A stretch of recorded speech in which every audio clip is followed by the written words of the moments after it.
Hey everyone. Before we dive into today's story, don't forget to hit that like button, subscribe, and drop a comment letting me know where you're watching from and what time it is there. It really helps YouTube recommend more stories like this one to you. All right, let's jump right in. The second I heard the whistle, coming slow and low through the spruce trees behind my camp, I knew I wasn't alone anymore. It was just after midnight, the woods mortally quiet except for the hiss of wind and dry needles. And then, that whistle. Long drawn out, like someone calling someone they can't reach. I sat up in my sleeping bag, chest tight, flashlight trembling in my hand. The beam caught nothing but shadows and trunks, and the lean of branches overhead. I'd come out here. Alone, the remote backtrail of Hemlock Grove Wilderness, eastern Appalachia. Miles from any cell signal, the kind of place you tell yourself you're prepared for. But the air felt heavy. The smell of damp needles and decaying leaves pressed in. I could feel the cold in my shoulders despite the wool jacket, could hear the pulsing of my own blood in ears grown too large. The whistle came again, soft but unmistakable. It came from uphill of me, or maybe downhill, I couldn't tell. It seemed to move. I forced myself to breathe slow, reminded myself this was nature. Maybe someone else camping. Maybe an old woodsman lost. I swung the flashlight toward the narrow trail leading deeper into the forest and saw nothing. Not a tent, not an orange glow, no reflection of eyes in the dark. I snapped off the light and lay back down, but the whistle stayed. And then a crack of twig, nearby. At first I thought I'd imagined it. But then I heard another twig snap, crisp, maybe 20 feet away. My heart hammered. I zipped up the sleeping bag and covered my head. I could hear my own breathing, loud in the stillness. Later I heard locals say there are things you don't whistle at night up here. It is said the woods answer. I'd always dismissed it. But now I wondered. Echoes of Appalachia. Fumbling, I reached for the small lantern I'd left just outside the tent flap. My gloves slipped on the metal handle. I flicked it on dim amber light. Flare of the flame made shadows dance close to the ground. I swung the light toward the underbrush. Nothing. Then the whistle, louder this time. Clearer, followed by a slow exhale that sounded human. A breath. I froze. I unzipped the tent flap and peered out. The night sky over the ridge was clear. Stars scattered cold pinpoints. The forest floor was mottled with moonlight and deep inky patches. I saw a shape at the edge of the clearing, just a dark figure, standing still, half hidden behind a hemlock. It was tall, too tall maybe, slender, no flashlight. No sound, except the whistle winding down again. For a moment, I thought it must be someone. I called out softly, "Hello." My voice cracked. The figure didn't move. I could feel the blood drain from me.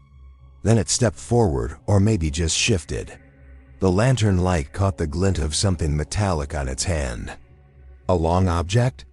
I pulled back inside the tent, heart racing. The lantern swung back around. The figure was gone. My mind was telling me to pack up, head back to the trailhead, drive out to civilization. But I stayed. I rationalized. I'd come this far. I was prepared. I had food and water. I needed to collect samples for my blog on Appalachian wildlife. This was just a weird encounter. I tried to sleep. I listened to the wind and the trees. Silence. And then the whistle again, closer this time. Right outside the tent. I felt the tent wall shudder. Something dragged along the side of the tent. A soft scratch. I froze. My glove clenched the lantern. Sweat slicked down my spine. I strained to listen. The sound stopped. Silence again. Then suddenly the zipper of the tent started unglued, inch by inch. The slider creaking like it was being pulled from the outside. I swallowed my terror. "Who's there?" I whispered. The slider stalled. Nothing. I held my breath. The tent flap swung open, just a crack. I caught a glimpse of an eye reflecting the lantern light. Yellow, cold, huge. The shape beyond the flap exhaled a low whistle, a long drawn out hoo-wee that made my ribs shake. I jumped back, lantern slipped, rolled out of the bag to my knees, knocked over water bottle. The light flickered, guttered dot. In that moment, I understood what the locals meant. This wasn't a person, something older. Something that watched. The figure faded into darkness, but the whistle continued, circling the tent like a predator pacing. I scrambled to my feet, grabbed the lantern, the flashlight, threw one last look outside, just trees, nothing. Then I ripped open the tent and ran. I ran downhill, slipping, glove tearing, the flashlight bouncing. The whistle behind me now chasing, staying just out of sight. When I reached the car, engine warm, interior lights on, I locked the doors, hands shaking so hard I couldn't get the seatbelt on properly. I drove away without looking back, tires kicking gravel into dark. My mind still hearing the whistle thread through trees. I got home, showered, tried to sleep, it didn't help. I've woken 3 times in the night this week to the sound of a whistle in my dreams, and each time it ends with breathing just outside the window. I'm supposed to go back, to finish my research to prove it was just a legend. But I can't, because something followed me out of those woods. I feel it every time I step into the dark, and I hear the whistle still, waiting in the trees, calling me back. I didn't sleep for more than 10 minutes at a time after that night. Every time my eyes closed, I felt like I was back in those woods. Same cold creeping under my skin. Same pressure in my ears. Same whistle threading through the dark like a needle through fabric. 3 nights after I got home. The whistle came again, but this time, I wasn't dreaming. It came from my backyard. Low, slow, familiar enough to drain every drop of warmth from my spine. I sat up in bed so fast I almost threw up. My house sits at the edge of town where the road starts sloping into the foothills. The backyard faces a thin stretch of woods. Just enough trees to look peaceful in the daytime. Just enough to hide something at night. I sat there holding my breath like a kid hiding under covers. I listened for movement. Nothing. Just silence and the faint clicking of the baseboard heater trying to warm the house. Then the whistle again, a little closer.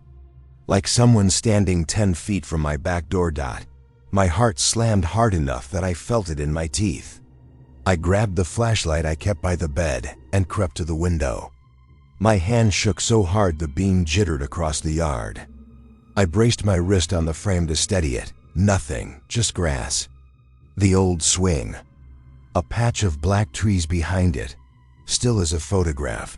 But the moment I lowered the flashlight, I heard breathing, deep, slow, right beneath the window. I stumbled backward and hit my dresser hard enough to knock over a stack of books.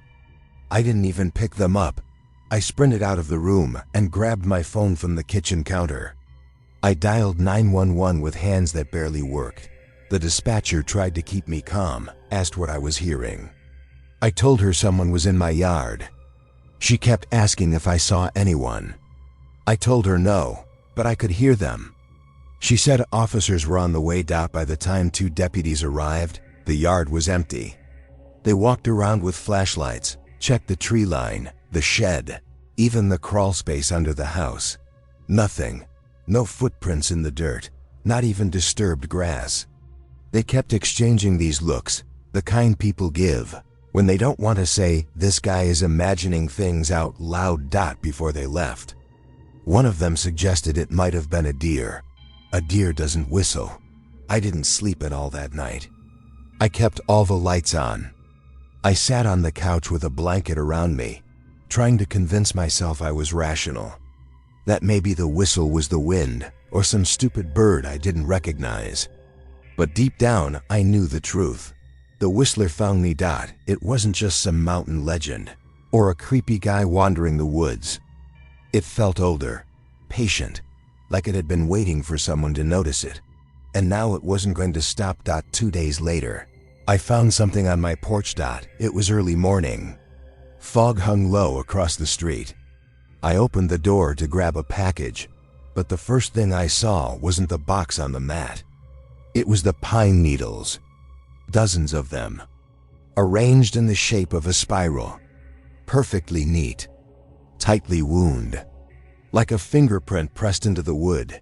The smell hit me next, damp earth, rotten bark, cold sap. The same scent from the clearing where I camped. My knees felt weak. I closed the door and locked it, pressing my back against the wood.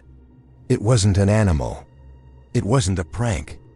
Whoever put those needles there did it carefully, slowly, intentionally. That night I pushed my couch against the door. I sat with a kitchen knife in my hand until sunrise. I thought about moving, selling the house. But I worried that maybe it wouldn't matter. That maybe the Whistler didn't care where I slept. That fear was confirmed the next afternoon. I had driven into town for groceries. I took the back roads to avoid traffic, narrow streets lined with old houses, trailers, some front yards cluttered with rusted-out cars. I parked, grabbed what I needed fast, and headed back home. Halfway up my road, I noticed something strange. A man was standing on the shoulder, staring up at the trees. I slowed down. He wasn't looking at my car. He didn't even seem to notice I was there. He looked wrong. His posture was too stiff, like his arms didn't know how to hang naturally. His clothes were torn, mud-caked. His hair matted to his forehead. I rolled the window down an inch. "Sir, are you okay?" He didn't move. I leaned slightly farther toward the window. "Do you need help?" At first, he still didn't turn.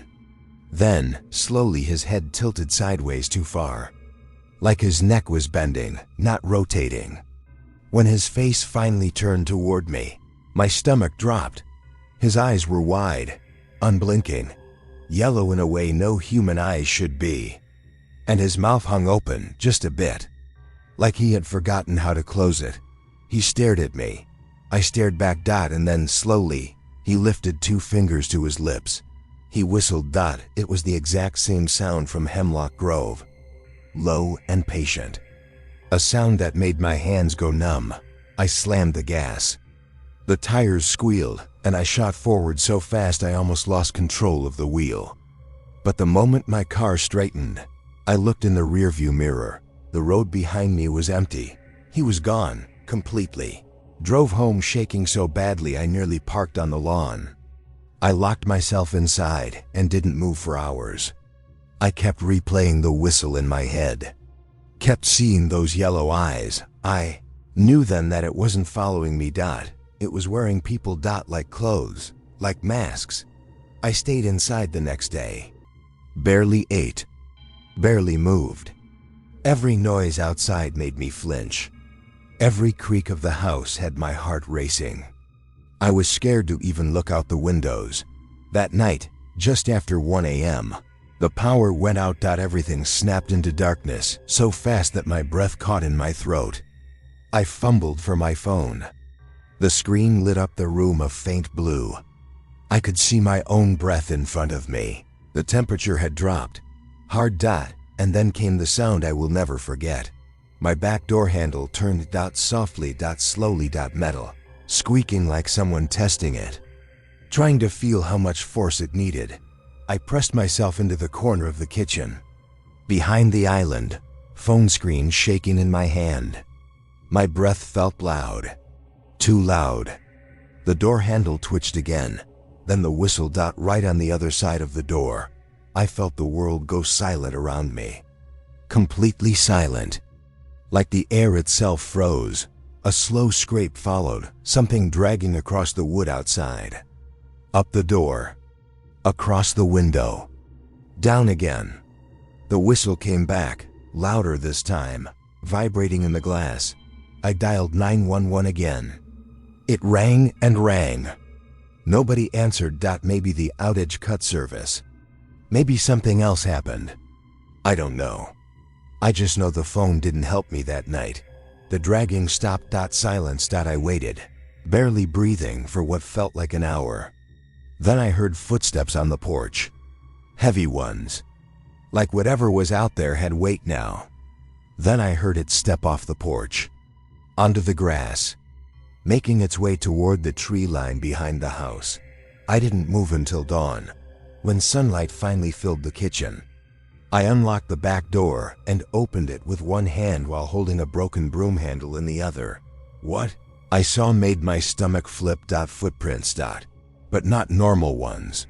They looked like bare feet, long, narrow, with a strange shape to the toes, but they were too deep, as if something impossibly heavy had walked there.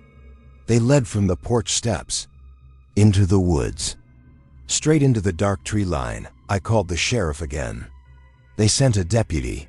He walked the yard, followed the tracks a few feet, then shook his head. Said they were probably weather distortion in the mud. That's when I started crying. He didn't even try to hide the pity in his eyes. He told me to get some rest and left. I realized then that nobody was going to help me. Nobody believed me. And maybe nobody could help even if they did. That night I packed my bag. Not because I wanted to run, because I wanted to know what I was dealing with. I drove back to Hemlock Grove. I don't know what I thought would happen. Maybe facing it would break whatever connection it had to me. Maybe it would leave me alone once I showed up again. Or maybe I just needed to understand why it followed me. The moment I stepped out of the car at the old trailhead, the air hit me like a wall, cold, wet, heavy with pine and soil. The trees felt taller than I remembered, thicker, like they'd grown closer together in the short time I'd been gone.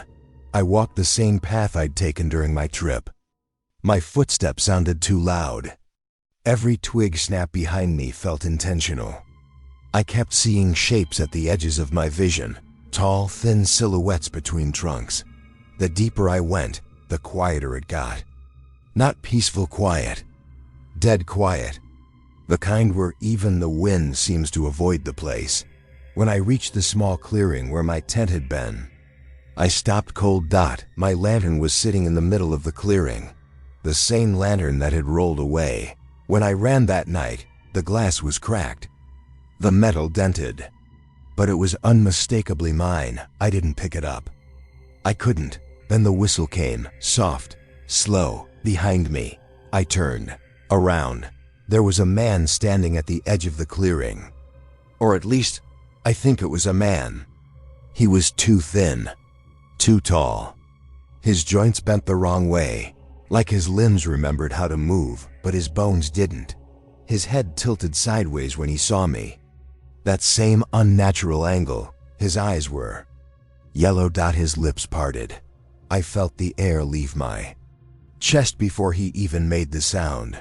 The whistle drifted out of him like breath through a cracked window. Long. Slow. Patient. I tried to run. My legs didn't move. My body felt pinned by something I couldn't see.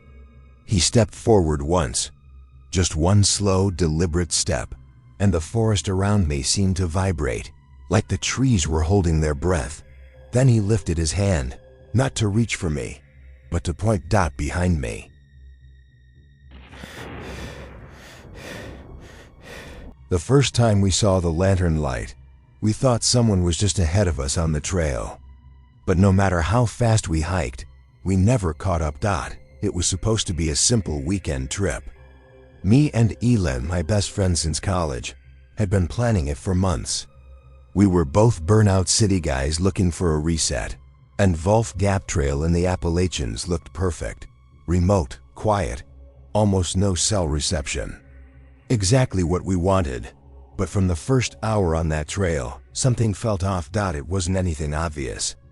No creepy sounds or broken branches or weird smells.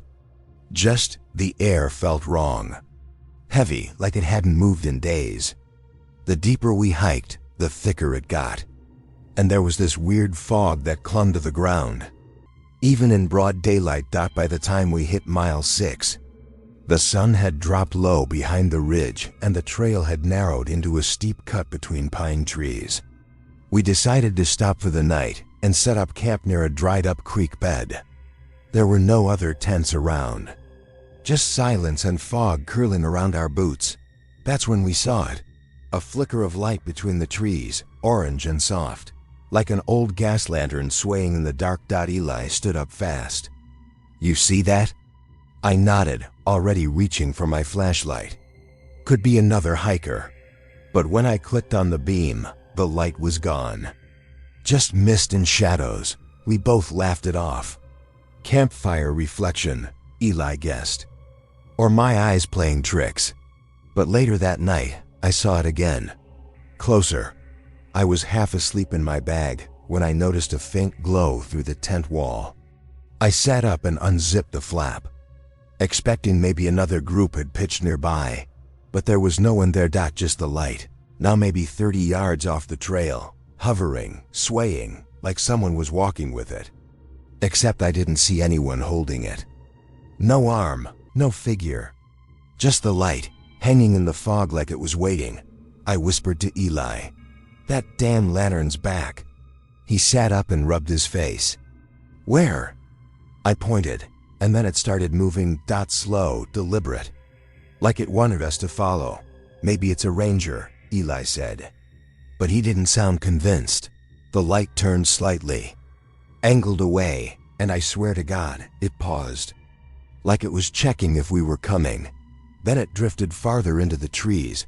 I watched it for a long time. Ayla kept telling me to go back to sleep, but I couldn't. Something in my gut screamed at me to keep eyes on it. Eventually, it disappeared behind a thick wall of pine and didn't come back.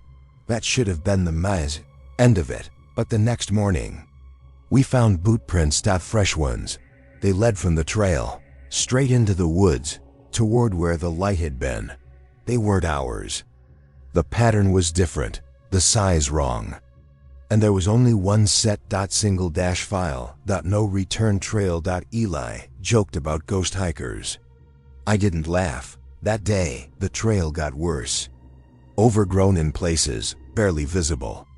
Fog rolled in again by early afternoon, and it never lifted. Everything looked the same. I started marking trees with my pocket knife, just to make sure we weren't circling back. Around mile 10, I checked the GPS. Dead. No bars. Battery suddenly low, even though I charged it that morning. Same with Eli's. We both stopped walking. "You feel that?" I asked. He nodded. "Like we're being watched." I didn't want to say what I was thinking. That the forest felt alive, not in a pretty poetic way. Alive in the way a trap is alive. Waiting. That night, the lantern came back. Brighter. Closer. Eli was the one who saw it first this time. He woke me up around 2 a.m., shaking my arm. "Dude, it's back, look." I opened the tent and there it was, maybe 20 feet away, pulsing softly in the dark. The flame inside it never flickered. No wind, no movement. Just that impossible glow. And then it moved again. Downhill. Away from camp. Same speed as before. Same path. This time, Eli stood up. "What are you doing?" I hissed. "I just want to see what it is." "No, just 5 minutes." Before I could stop him, he grabbed the flashlight and started after it. The beam cut through the fog like a blade, but the lantern stayed just ahead, always in reach, never close enough to catch. "Eli!" I called, but he didn't stop. I threw on my boots and followed, heart pounding so hard I felt it in my throat. The trail disappeared fast. Trees pressed in. Branches clawed at my arms. My light flickered once, then steadied. I called again. No answer, but I could still see the lantern. And then it blinked out. Gone. Total darkness. I stopped cold. No light. No trail. No Eli. Just the sound of my own breath and the pulse thudding behind my eyes. "Eli!" I shouted into the fog. "Eli!" Nothing. I turned in a slow circle, flashlight sweeping wildly. The beam caught nothing but trees and low-hanging mist. Every direction looked the same, shadowy trunks and gray air that moved too quietly. I called his name again, louder this time. My voice cracked. My chest tightened. I pushed forward in the direction I thought he'd gone. The fog made everything feel dreamlike, but not the kind of dream you want to stay in. I kept walking until the flashlight flickered. Again, then it died. Just like that. Darkness swallowed everything. I stood still, afraid to even breathe. That's when I heard something move. It wasn't close. Just the soft crunch of footsteps through dead leaves, somewhere out ahead. Not fast, not clumsy, just steady. And then, a sound like metal clinking. A handle maybe. Or a chain swaying. Then the whistle. Not like the one from the last story. This one was tuneless, wandering, like someone had forgotten what they were whistling halfway through. It echoed through the trees like it didn't belong there. Like the forest was trying to spit it out. My feet started moving on their own, not toward it, but backward. But before I could get far, a light flared. It wasn't a lantern. It was Eli's flashlight. Lying on the ground, I ran to it, skidding on leaves, grabbing it like it was the last piece of the world I understood. The lens was cracked. Still warm, I called out again, voice shaking. Sound swallowed by fog. Then I saw something that made my stomach drop. Boot prints. Dozens of them, all circling the same. Small clearing. Too many to be ours. Too shallow to be recent. They looked old, like they'd been pressed into the soil years ago. But the leaves around them were undisturbed. Like the forest had never touched them, like it knew not to.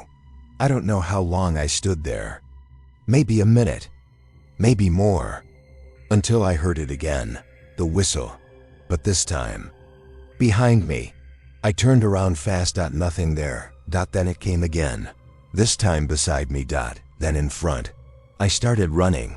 I don't even remember choosing a direction. I just ran. I crashed through brush, branches slashing at my face and arms. My lungs burned. My throat was raw from shouting Eli's name over and over. No answer. No light. Nothing but fog and that goddamn whistle bouncing between the trees. Eventually, I stumbled, tripped over something, a root or a rock, and slammed into the dirt. My knees were scraped, palms bleeding. I sat there gasping, shaking, until the whistle finally stopped. And for the first time, I realized how quiet everything else was. No birds, no wind, no distant animal calls. Just me. And the trees. Watching. Waiting. I don't remember getting back to camp. It felt like the forest let me go. I walked blind, numb, until I saw the outline of our tent in the fog. But Eli never came back. I waited the rest of the night, sitting by the cold fire pit, flashlight cradled in both hands. Nothing. The sun rose weak and pale through the mist. I packed everything up and hiked back to the trailhead with my heart in my throat, half expecting to see the lantern glowing between the trees with every step I took. When I got to the ranger station at the bottom of the mountain, I told them everything. They filed a report. They sent a search team, but they never found him. Not a trace. No footprints.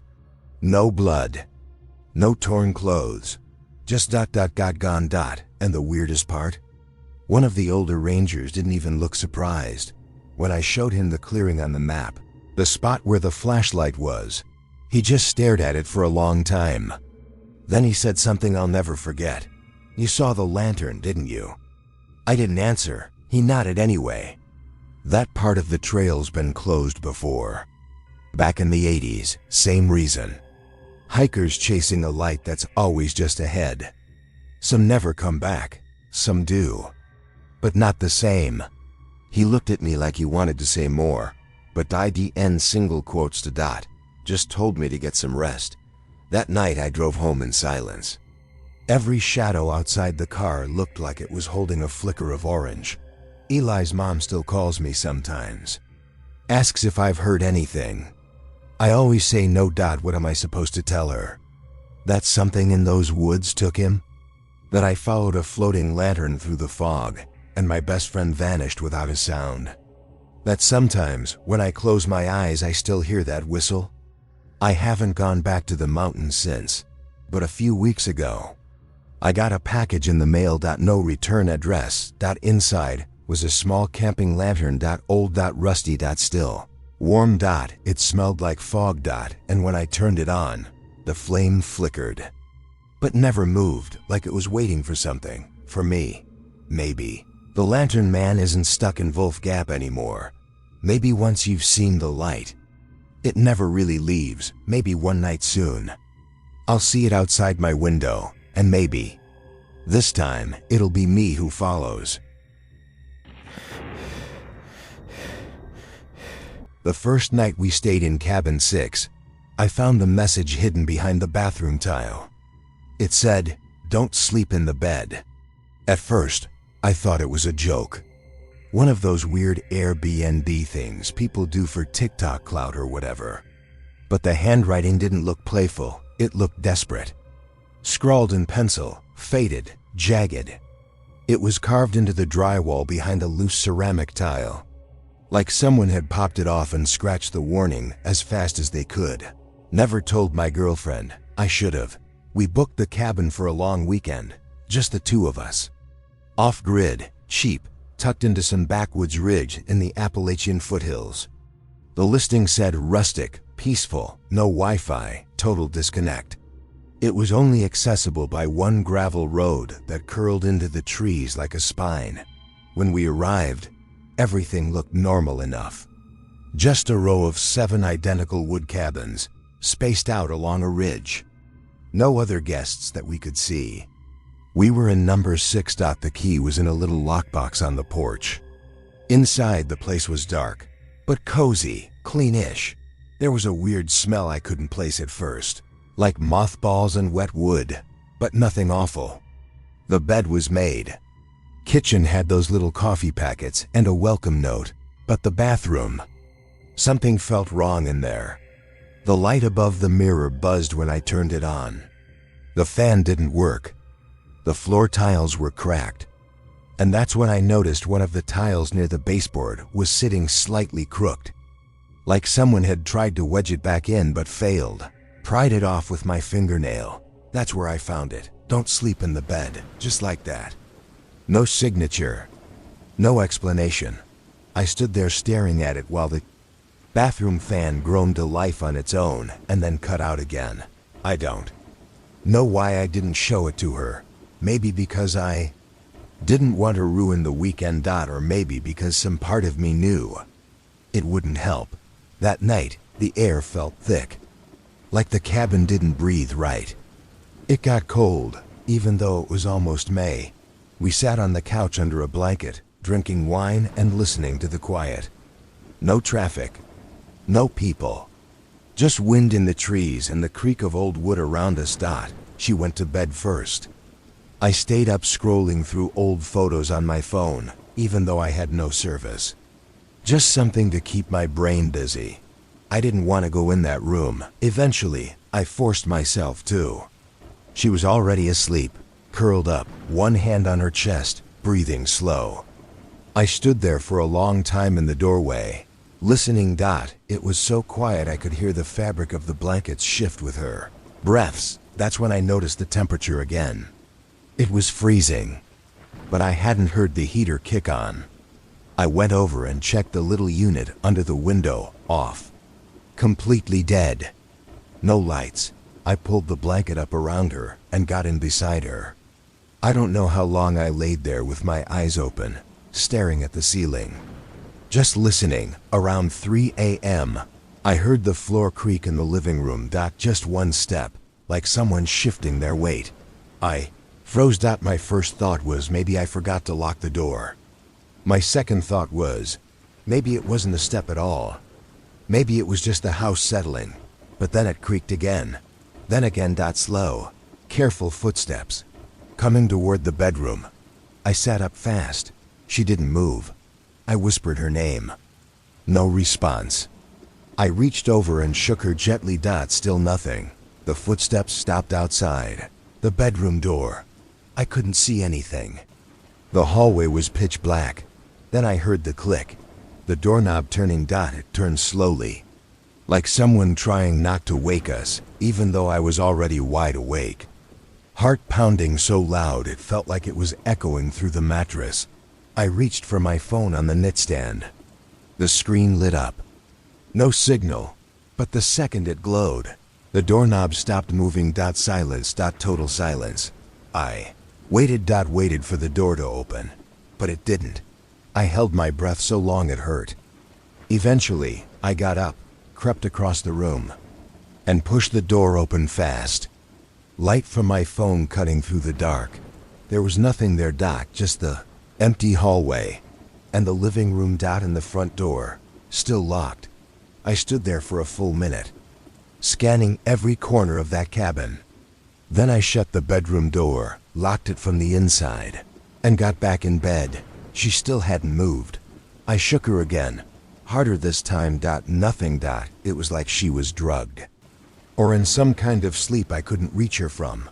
I lay back down next to her. Didn't sleep. Just stared into the dark. And then around 4:30, she sat bolt upright. No warning. No twitch or stretch or yawn. Just straight up. Like she was pulled. She didn't say anything. Didn't even look at me. I reached out and touched her arm. Hey, you okay? She turned her head. Her face was blank, like she was sleepwalking with her eyes open. I said her name again. Nothing. Then, in a voice that didn't sound like hers, flat, quiet, almost robotic, she whispered, "It's under the bed." I went cold all over. What? I asked. She didn't respond. She laid back down, same position, hand on chest. Eyes closed. I leaned over the edge of the bed, barely breathing. I didn't want to look, but I did. There was nothing there. Just the dark. Still, I didn't sleep. Not that night. Not after that. In the morning, she acted completely normal. Laughing, cooking breakfast. Didn't remember anything. I didn't tell her. But that day, I called the host and told them we had an emergency and needed to check out early. They didn't. Argued. Just gave me the code to the Dropbox and told us to leave the key. But here's the part that still makes my stomach twist. As we were packing, I decided to look under the bed again. I don't know why. Maybe I thought I'd find something. A logical explanation. But there was something there. Not a thing. A hole. A perfect, round black hole in the floorboards. It hadn't been there before. It was the size of a basketball. No edges, just a pitch black circle that didn't reflect any light. Not even when I shined my phone flashlight into it. I reached down, slowly, held my hand over it. I swear to God, it was cold. And I felt something move, not air. Not a draft. It felt like something breathing. I slammed the suitcase shut, grabbed her by the arm, and said we had to leave now. She looked confused, but didn't argue. As we drove down the gravel road, I finally told her what I'd seen the first night. The warning in the bathroom. She stared at me, pale. "I had a dream," she whispered, "that someone was in the room, watching us. But they weren't standing. They were lying on the floor, crawling toward us from under the bed." She started crying. We didn't talk the rest of the drive. Later that night, I got an email from the Airbnb host. It was short. No greeting. "No thanks for staying. Just Kalan, please confirm you locked the door when you left. Cabin 6 has a history. Things get in if it's left open." I didn't respond. I went to report the listing a few days later, but it was already gone. No record. No photos. Just vanished, like it never existed. But I still have a photo on my phone. It's blurry. I took it before we left, without really looking. It's of the bathroom tile, popped halfway out of the wall. And if you zoom in, just behind the gap, you can just barely see a fingertip. Pale. Pressed to the drywall, like it was still trying to get the message out. We never talked about the hole again. Not during the drive home. Not in the days after. Not even when she caught me waking up screaming, soaked in sweat, whispering, "It was under the bed again." We just tried to move on. But you don't come back from something like that. Clean. You carry it. It lives in your skin, like mold. 2 weeks later, she woke me up around 4 a.m., She was standing next to the bed, pale, shaking, holding her phone like it had burned her. "I didn't take this," she whispered. It was a photo. A blurry, off-center shot of her sleeping in our bed, taken from maybe 2 feet away. Flash off. But something in the corner caught my eye. Something crouched low near the mattress. A shape, not clear. Just knees, elbows. The impression of someone under the bed, sliding out. I stared at it for way too long, then looked up at her. "I swear to God, I didn't take this," she said. "I know," I said. And I meant it. We checked the apartment. Windows locked. No signs of forced entry. No way someone could have gotten in. Except I couldn't stop thinking about cabin 6. About what I saw under the bed. About the message behind the tile. "Don't sleep in the bed." What if it wasn't a warning for that cabin? What if it was a warning for anywhere we sleep? What if we brought it back with us? That night, I didn't sleep in the bed. I stayed up. Sat in the hallway, staring at the crack beneath the door, waiting for something to move. Around 3:17 a.m., the floor creaked, right next to the bed. I couldn't see anything, but I heard her breath catch. Not a scream, just a sharp inhale, like something cold had touched her in her sleep. Then silence. I crept into the room, heart pounding, and stood next to her. She was asleep, eyes fluttering. No signs of a dream, but the blanket? It was pulled tight across her chest, like something had tucked it under her. And the sheets around her hips were wrinkled outward, like someone had been kneeling there. Stopped sleeping in the bed after that. Slept on the couch. She started asking questions. What was going on? Why was I being distant? I told her part of it. Not all. Just enough to make her stop asking. But some nights, she'd wake up to find me already staring at the ceiling. Eyes wide, breath held. I didn't want to scare her. But every time I closed my eyes, I heard something whisper. Not in the room. From beneath me. The final straw came 2 nights ago. I was alone. She was staying at her sister's, and I passed out on the couch with the TV on. I woke up around 3 a.m., not because of a noise, but because the couch cushion moved under me. Just a subtle shift, like something had pressed up from below. I sat up. Slowly, the TV was still on low static.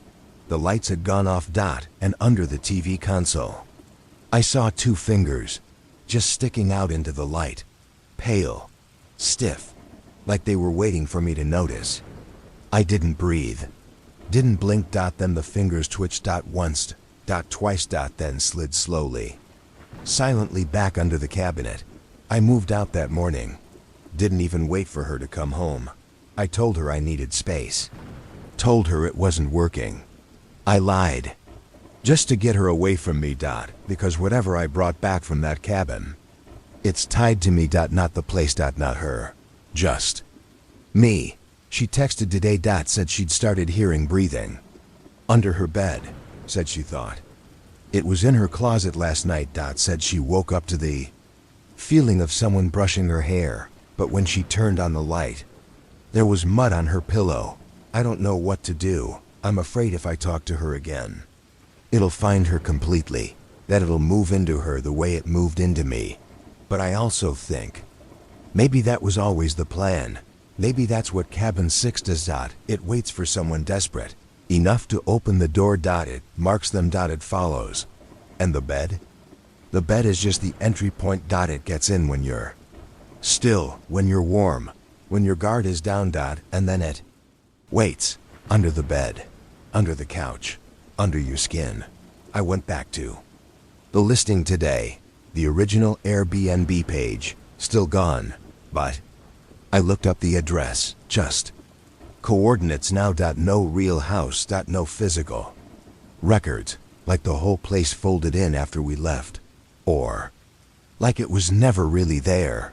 But here's the part that breaks me. On Google Maps, under Cabin 6, there's only one thing, a review. No name. No photo, just one line. You brought it back with you. It sleeps when you do. The first time I saw him, I thought he was just a lost kid. He couldn't have been more than 10. No shoes, dirty skin. Clothes soaked through like he'd walked straight out of the river. His eyes were wide and glassy, and his lips were parted like he wanted to speak, but couldn't. And he didn't make a sound, not then. Not ever. That was fall of 2017. I was working as a seasonal park ranger for a stretch of forest land, near Devil's Hollow, a shallow valley tucked deep in the Appalachians. The kind of place tourists barely stumble into. The kind of place locals avoid after dark, even if they won't say why. That morning had been cold and wet. Fog hugging the trees. Leaves coming down in lazy spirals. I was hiking out to replace a busted trail cam when I saw the boy standing in the clearing, just standing there. Completely still. It took me a few seconds to process it. He wasn't crying or yelling. Just staring at me like he'd been waiting. I called out, "Hey, you okay?" No response. I walked closer. His skin looked pale blue from the cold, like he'd been out there all night. He had scratches up both arms, and his lips looked cracked. But still, he didn't move. Just watched. I radioed for backup, but the signal was garbage out there. So I took off my jacket and tried to approach. "Are you lost?" I asked. "Where's your family?" Still nothing. I knelt down slowly. Got maybe 5 feet from him. That's when I saw it. His mouth. It was wrong. Not just dry or injured. His lips were sealed shut. Not swollen, sealed. Like scar tissue had grown across them. I froze. And then he blinked. Just once. That single blink made something shift in me. Like my brain suddenly realized, he shouldn't be here. I reached for his arm, gently, and the moment I touched him, he turned and ran. Fast, barefoot through the brush. I chased him, crashing through branches, losing him over a ridge. When I finally made it to the other side, he was gone. I spent the next 6 hours combing the area, radioing dispatch, checking the rivers. Nothing. When I got back to the station and told my supervisor, he just stared at me for a long time. Then he asked, "What clearing?" I showed him the GPS point on the map. His face went pale. "You met the boy." I laughed. Thought he was screwing with me, but he didn't smile. Then he pulled out a dusty binder from a bottom drawer, opened it, flipped to a tab labeled "Unexplained -1987. There, taped to a yellowed sheet of paper, was a Polaroid. A boy, barefoot, soaking wet, standing in the same clearing. Mouth closed tight. He looked exactly the same. Down to the scars on his arms. That photo, my boss said, was taken 30 years ago. He wandered into the ranger station after someone reported seeing him out by the hollow. Same thing, never spoke. Mouth sealed shut.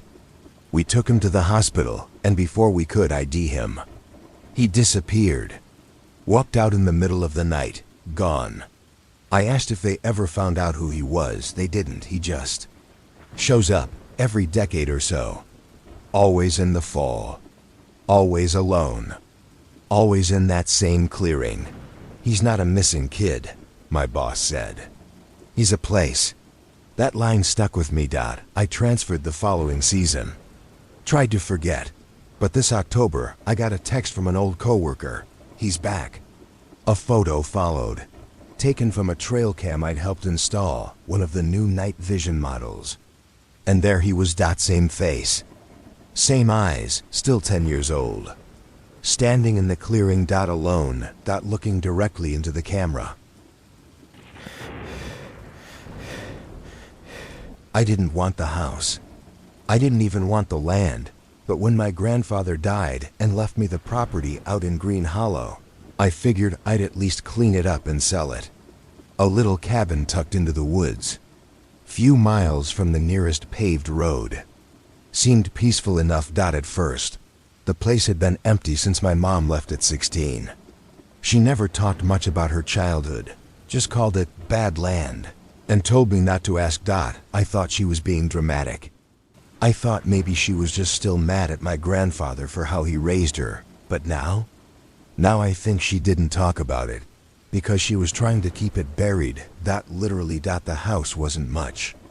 Sagging roof, mossy porch, air thick with dust and something sweet rotting underneath. I figured it was dead mice in the walls. I spent the first day clearing brush and opening windows. The second day, I found the cellar door. It was set into the ground behind the house. 2 old wooden doors, half swallowed by ivy and rust.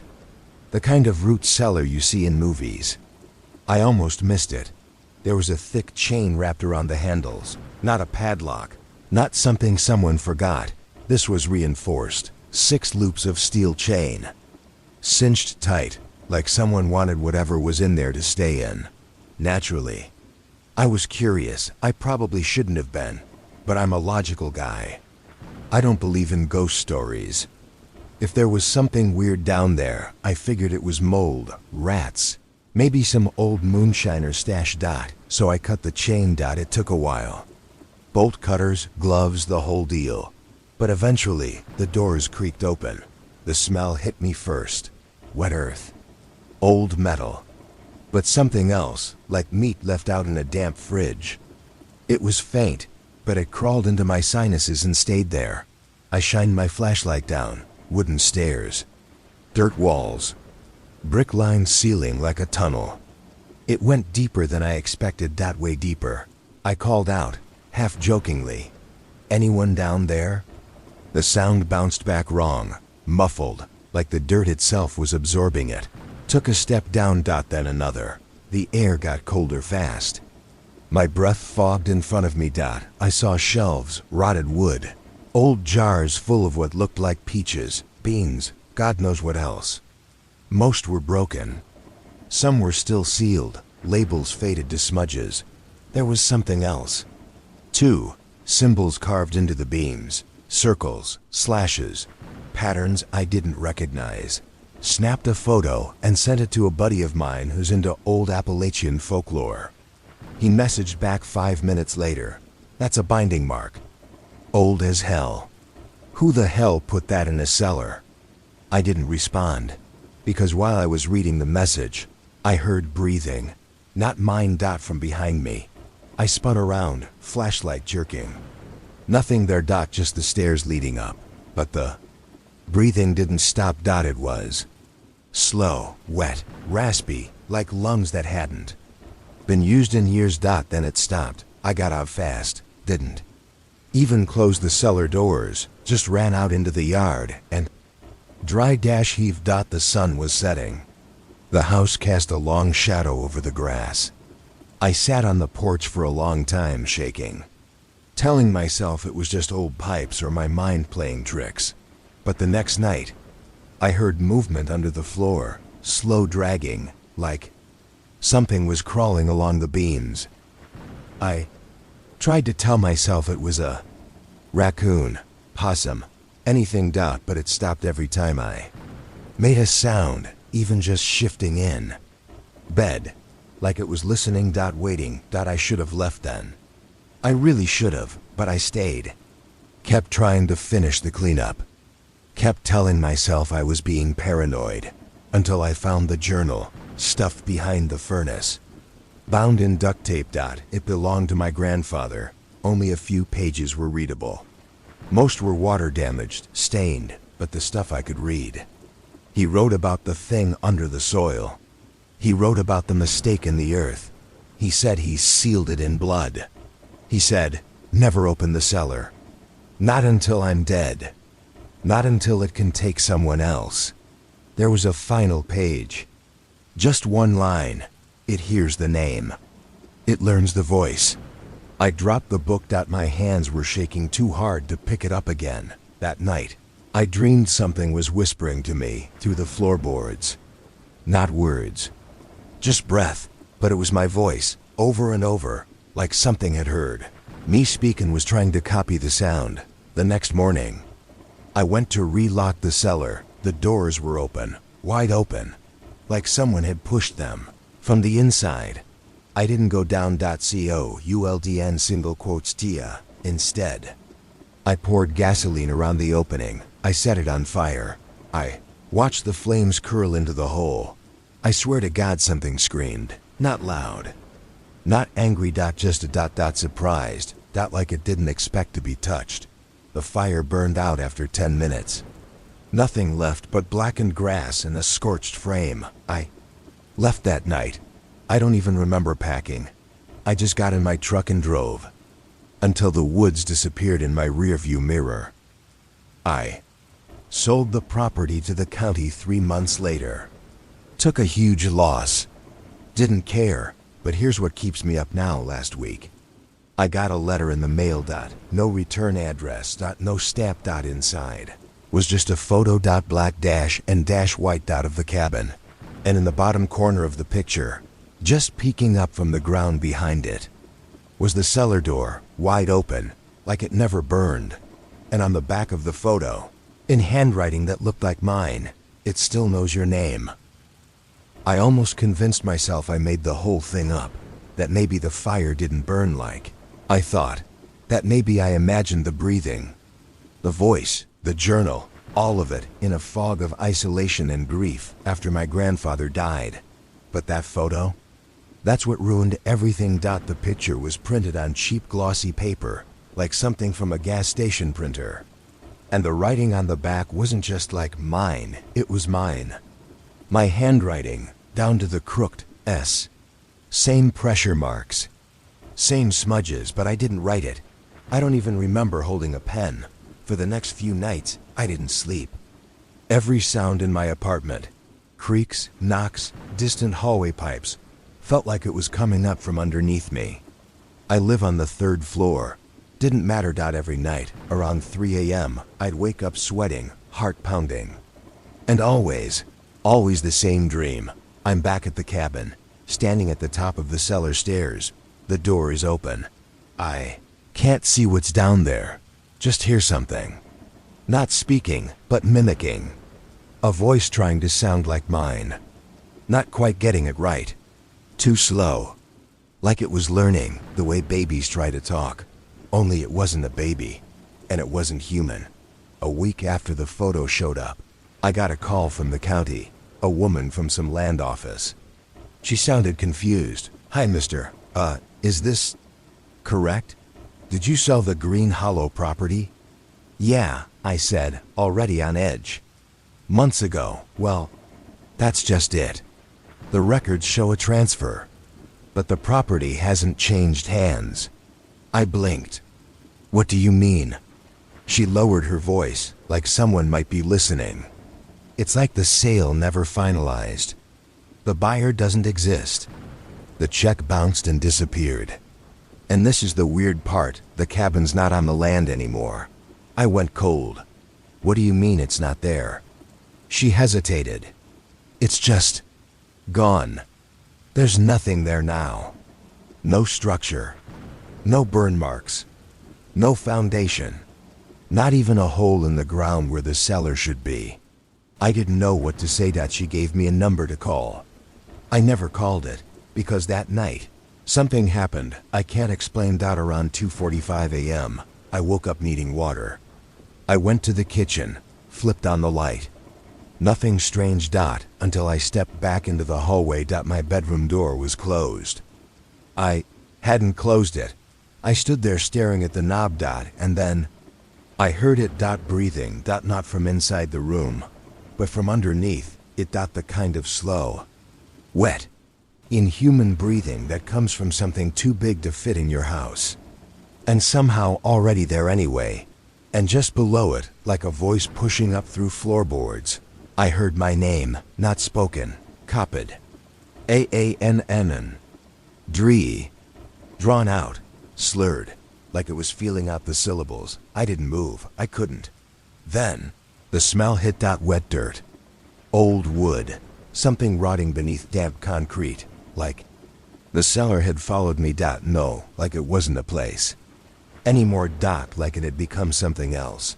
A door I had opened that wouldn't stay closed. I don't know what the thing is. I don't. Know if it was born under the house, or if it was the house, or if my grandfather fed it something that never should have tasted. All I know is this: I hear it sometimes now. Beneath the bed, under the couch, in the bathroom drain when the water sits too long, whispering in my voice, saying my name the way a stranger might, trying to sound like me. Sometimes I wake up with dirt on my floorboards, and I haven't opened the windows. I haven't left the house, but it's here. It doesn't need the cellar anymore. I got a second letter today. No name. No return address, just a slip of paper. It said the root cellar was never underground. It was just waiting for someone to let it in. And I think that someone was me. They told me the mountain sings at night. I thought they were joking. The locals called it Harmony Hill, but the trail sign said access restricted. No rangers, no tours, just a thin dirt path that vanished into the trees like a cut vein. I should have listened, but I was chasing something. A song. I'm a field recordist. That's just a fancy way of saying I travel around the country recording old folk music, ambient soundscapes, and weird forgotten audio.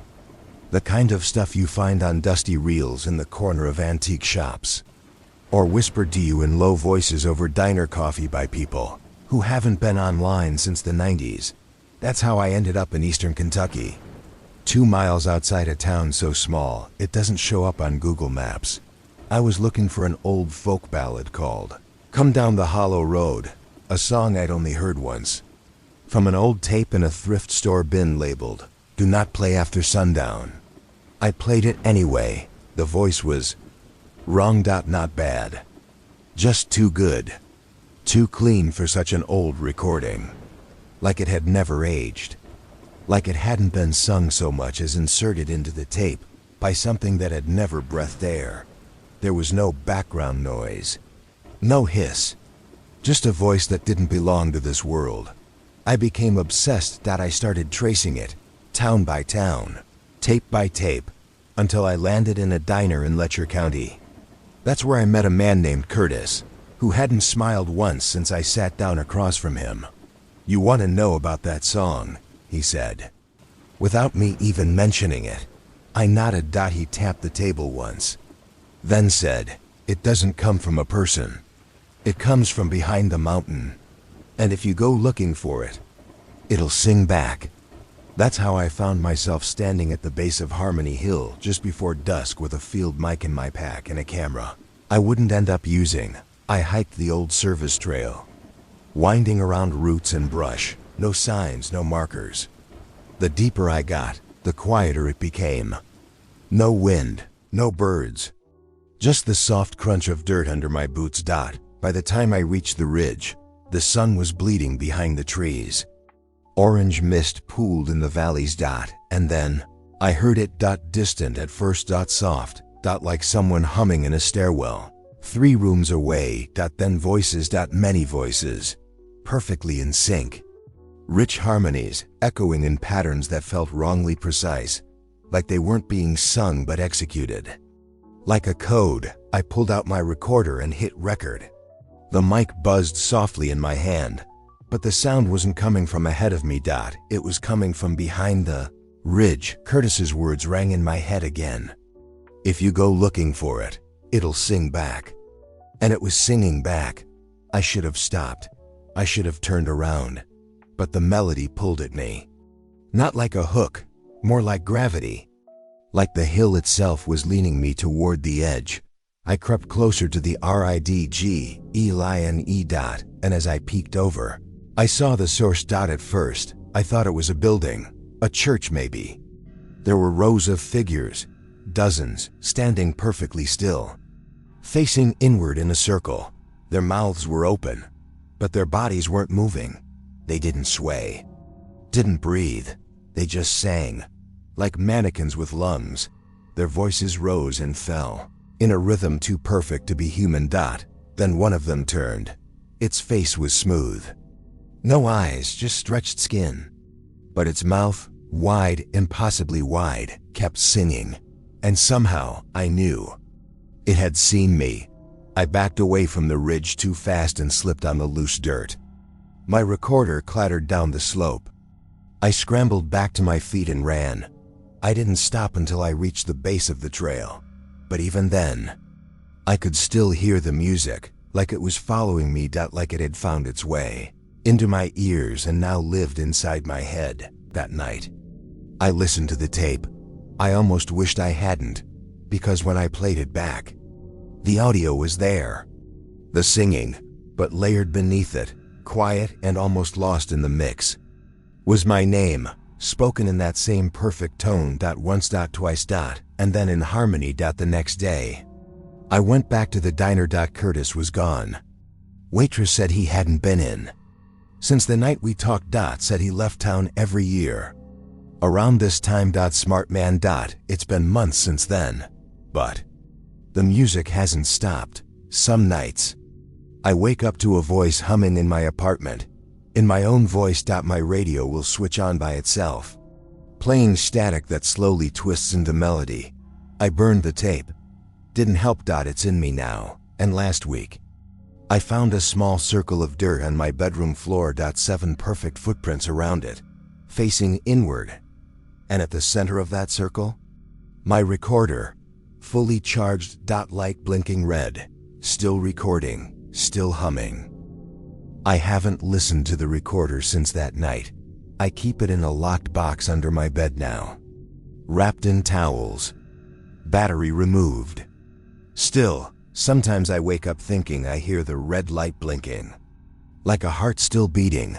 I've had tinnitus for years, but now, it's worse. Not a high-pitched ring, a low hum, like a chord that never ends, always in the same key, always just under the edge of hearing. Sometimes I try to hum along with it. I catch myself. Then I stop, but lately it's harder to resist. Tried reaching out to people who might know what I'd found: folklorists, cryptomusiologists, even a woman who ran a YouTube channel about haunted radio broadcasts. I told them I'd recorded a choir in the Appalachian Mountains that didn't show up on maps, that it sang in patterns like Morse code, that it used my name in the harmony. Most never replied. The ones who did told me I was probably just hallucinating audio layers, a known phenomenon among obsessive recorders. But one person replied with something different. She didn't introduce herself. Her email just said, "You went behind the mountain. They sing when they find a name to carry. You need to get rid of anything that still remembers the melody before you start singing back." I smashed the recorder the next morning, took it out to a field, beat it with a hammer until the casing cracked and the SD card snapped in half. Felt like maybe I'd broken whatever it was. But the next night, I woke up with dirt under my fingernails and the faint taste of ash in my mouth. There were 7 small marks burned into the hardwood floor next to my bed, same shape as before. 7 footprints, bare. And in the center, a page torn from one of my field notebooks. On it, written in a hand I know wasn't mine: "We remember the song." Do you? I started humming again, not on purpose. Sometimes I catch myself in the bathroom mirror, mouthing words I don't understand. Not words, really, just shapes of sound. And always the same sequence. 3 notes. Rest. Then 7 more. I recorded it once with my phone just to be sure. Played it back on low volume. At the 17-second mark, the audio glitched, popped like something breaking through, and then a voice whispered, "We can see you now." Last week, I found something worse. A video file on my desktop. No name. Just timestamped 3:17 a.m. I done to remember recording it. But the footage is from my own apartment. The camera is static, pointing at my bed. I'm asleep, but something else is in the frame. 2. At first, it looks like a shadow, but as the video goes on, it steps closer to the foot of my bed. It's not shaped right. Too tall, limbs too straight. Head tilted like it's listening for something, only it can hear. Then. And this is the part that's hard to describe. It sings. No mouth movement. No air moving. Just this bone-deep sound that I felt more than heard. The moment it stops. I sit up in bed. Eyes open. Mouth open. And I start singing back. Same notes. Same rhythm. The video cuts out. I haven't shown it to anyone. I don't know if I recorded it in my sleep, or if it wasn't a recording at all, just something that appeared.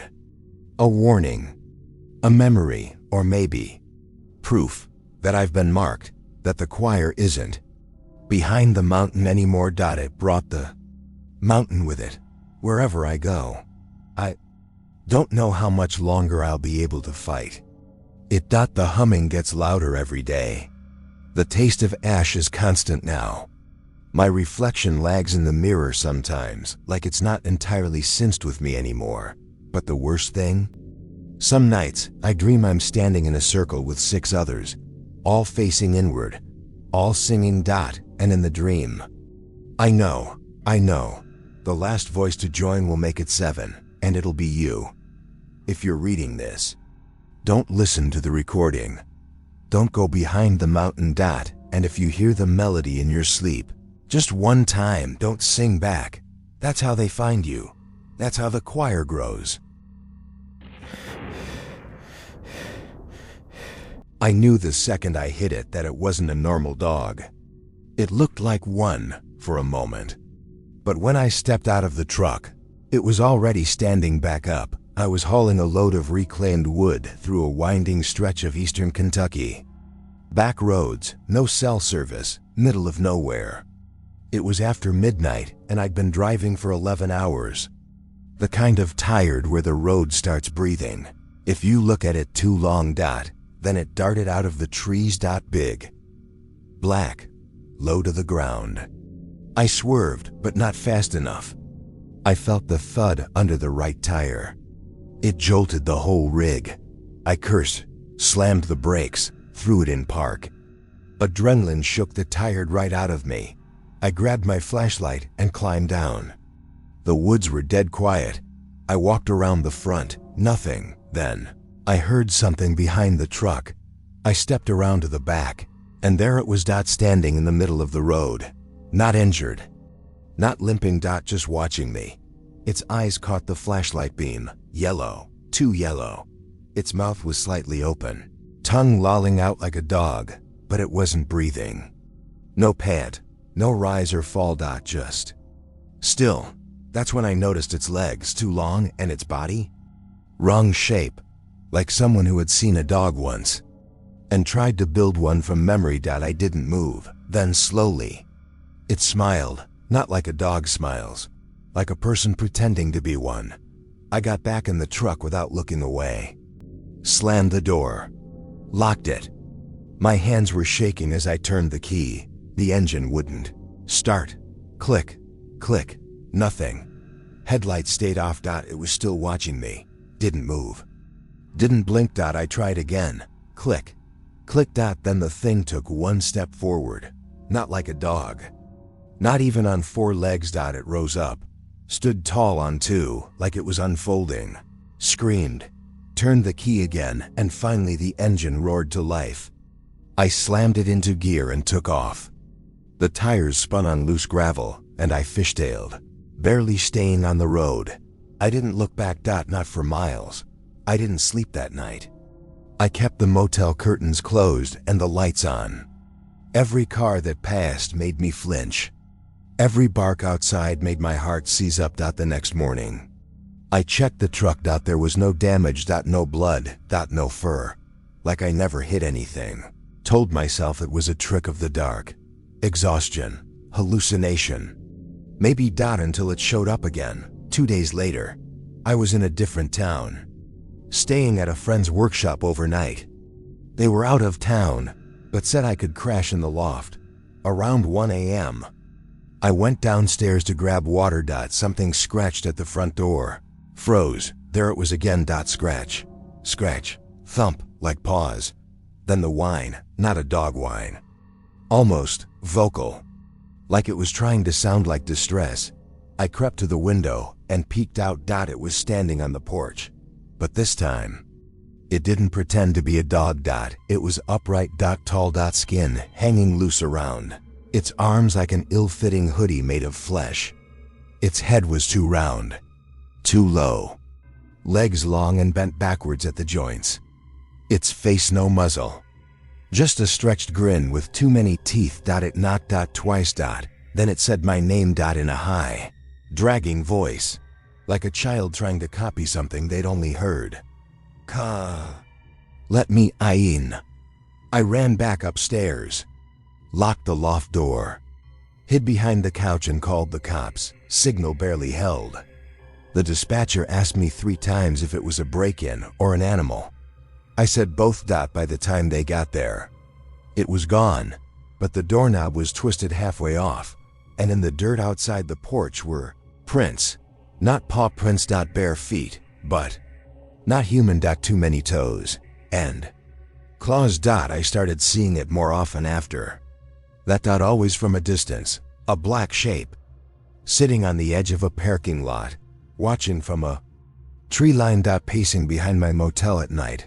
Sometimes I wouldn't see it at all, but I'd hear the sound, that too slow whine, or my name, scratched into the back of my motel receipt.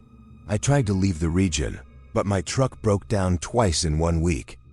First the radiator, then the alternator. 2 separate shops both told me it was weird how it all failed at once. I started to wonder if the thing didn't want me to leave Appalachia, if I was stuck until it was finished with me. One night, I stayed in a roadside cabin. Just 1 room. No neighbors. I bolted the door and pushed a dresser in front of it. Around 2 a.m., I heard it again. A dog's bark, right outside the window. Then silence. Then, my voice. Hey, it's just me. Can you let me in? Perfect. Exactly like I would say it. But I was sitting on the bed, phone in my hand, sweating. Then it laughed, not a loud one, just enough to let me know it had learned the sound, like it was practicing. The next morning, I packed everything and drove west until I crossed out of Kentucky. Didn't stop for gas until I hit Tennessee. And for a while, things were quiet. No sightings, no scratches, no sounds. But I don't think it's over, because I still find paw prints in weird places, because my dog at home started growling at the closet for no reason, because last week, I got a voicemail on my phone. It's just me, saying I'm on my way, but I never called myself. I haven't told anyone where I live. I didn't listen to the voicemail at first. Seeing my own name pop up as the caller was enough to make my skin crawl. But that night, lying in bed, staring at the dark ceiling, I forced myself to play it. It started with static, then breathing, calm, steady, like someone was holding the phone right against their mouth. Then my voice, hey, it's me. I'm almost there. It didn't sound distorted. Didn't sound copied. It sounded exactly like me. Same pacing, same tone, same little rasp on the there that I get when I'm tired. Then something whispered behind the voice, too soft to be clear, something like, he'll open the door. He always opens the door. I threw the phone across the room, didn't sleep, didn't blink. Just sat there listening for footsteps in the hallway for a few days. Nothing happened. I convinced myself the voicemail was a glitch, a spoofed call, someone messing with me. Until I started noticing the smell, a faint wet dog smell in my house. Not normal dog smell. I grew up with dogs. I know that scent. This was damp earth, decay, something sour beneath it. It drifted from room to room. Living room one day, hallway the next, bathroom after that. My house isn't old. There's no crawl space, no attic access big enough for a raccoon.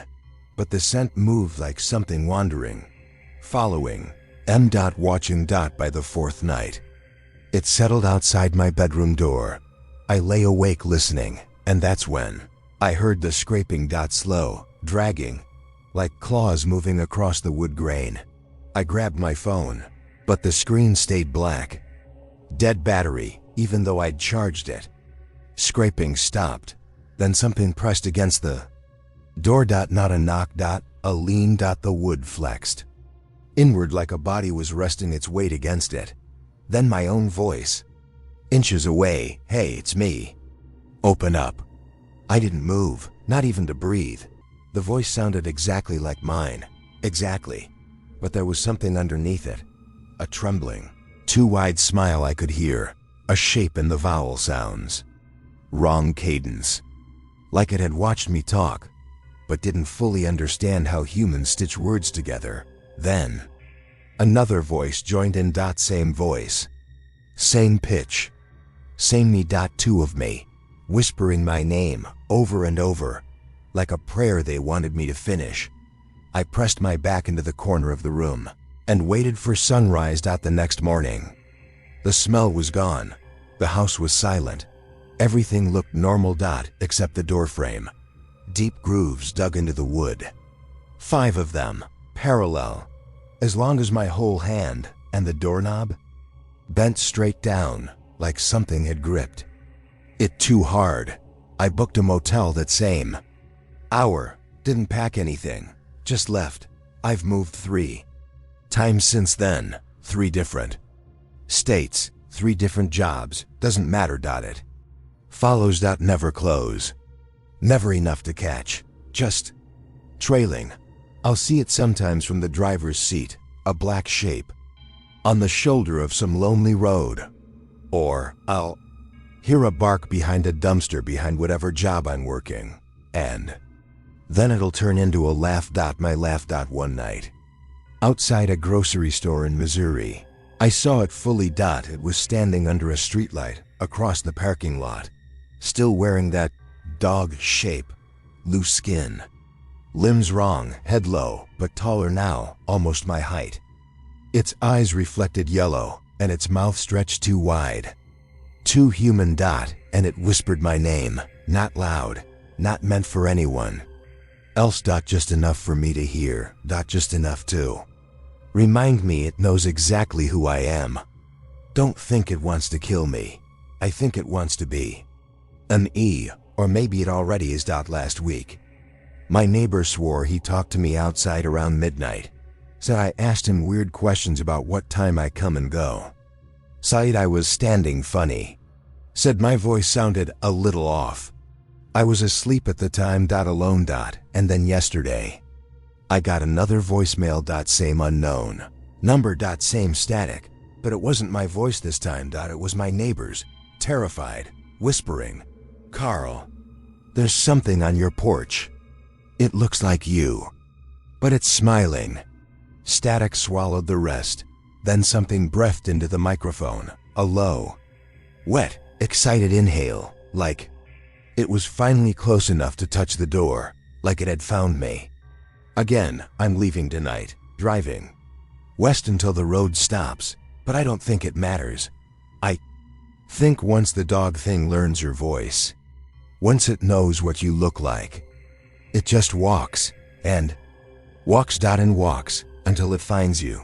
Or worse, until the next person sees you somewhere you've never been, smiling too wide. Standing too still, with yellow eyes that don't blink. If someone ever calls you using your own voice, don't answer, and whatever you do, don't open the door. I should have just kept driving, but the way he was standing on the side of the road, I thought he needed help. We were heading home from a wedding, me and my girlfriend, Danny, winding down some forgotten Appalachian road around 1:30 a.m. GPS had rerouted us off the main highway due to a wreck, and suddenly we were alone in the dark. No signs, no cell service, just trees and fog and silence. Then we saw him. He was standing right at the bend, just before the road curved downhill. No flashlight, no bag, just jeans, boots, and a soaked gray hoodie. Even though it wasn't raining. And he wasn't holding out his thumb, he wasn't waving, he was just standing there, completely still, facing our headlights. I slowed the car. Danny sat up. "What are you doing?" "Someone's out here." She looked ahead. "I don't think you should stop." But I already had. I rolled the window down halfway. "Hey," I called. "You all right?" He didn't answer. He didn't move, just stood there, staring straight at the car. And then, like a puppet on strings, he lifted one arm and pointed. Down the road. Not at us. Not even at a car. Just down the road. Like he wanted us to go. I remember leaning out a little, squinting to get a better look at his face. And that's when I realized he didn't have one. Not that it was burned or hidden, just blank, smooth, like someone had erased it. No eyes, no nose. Just a vague bump where a mouth might have been. I froze. Danny whispered, "Drive." So I did. We passed him slow. Too scared to peel out in case it provoked him. He didn't turn his head. Didn't move a muscle. Just stood there with his faceless head pointed at the trees. Once we rounded the bend, Danny asked, "Did you see?" "Yeah, you saw that, right?" "Yeah." Silence filled the car. Heavy, too loud. I checked the mirror. He was gone. We didn't talk for the next 10 minutes. Just kept driving through the dark. Then the road started to feel familiar. Danny leaned forward. "Wait." I already knew. We were back at the bend. Same curve, same shoulder. And there he was, standing in the exact same spot. Still pointing, still faceless, like we'd looped. I hit the brakes hard. Danny screamed. I reversed and turned the car around. Drove back the way we came, fast. And when we hit the fork, I took the other path. Didn't matter. 10 minutes later, we were back. Same road. Same trees. Same man. This time, he was closer to the road. And his hand wasn't pointing anymore. It was reaching out, palm open, like he was waiting for me to stop. Danny grabbed my arm. Don't stop." But the car started slowing down. I didn't do it. My foot was on the gas. The car was still moving, but slowing. "Something's wrong," I said. "The pedal." "I don't care. Go." I slammed it down. The engine roared, but the tires barely moved. The car felt like it was driving through water. The man took a step toward us. Closer now. His body was shaking, twitching, like he wasn't used to wearing it. And that's when I noticed something worse. There were holes where his face should have been. Not eyes, not a mouth, just holes. Too deep. Too dark, like they weren't part of his head. Like they went somewhere else, somewhere inside. And something behind those holes was looking out at us. We got out of there somehow. I don't even remember how. I just remember finally bursting into cell range, lights of a gas station up ahead, and the car suddenly feeling normal again. Pedals worked out. Radio crackled. Like the road had let us go.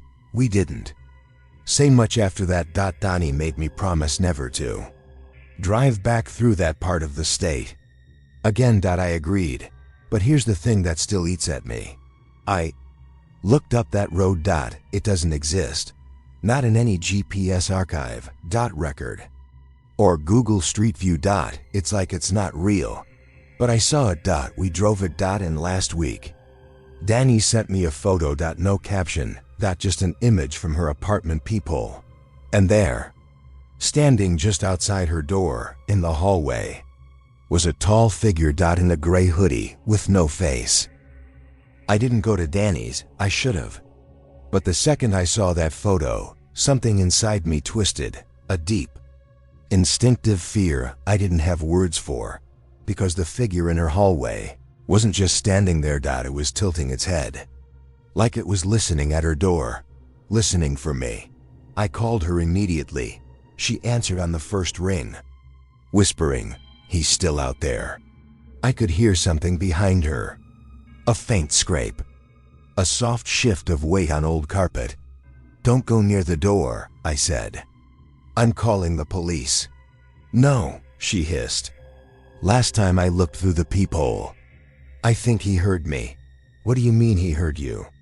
She didn't answer, just breathed fast shaking, then dashed the scraping outside her door, stop silence coats Dunny.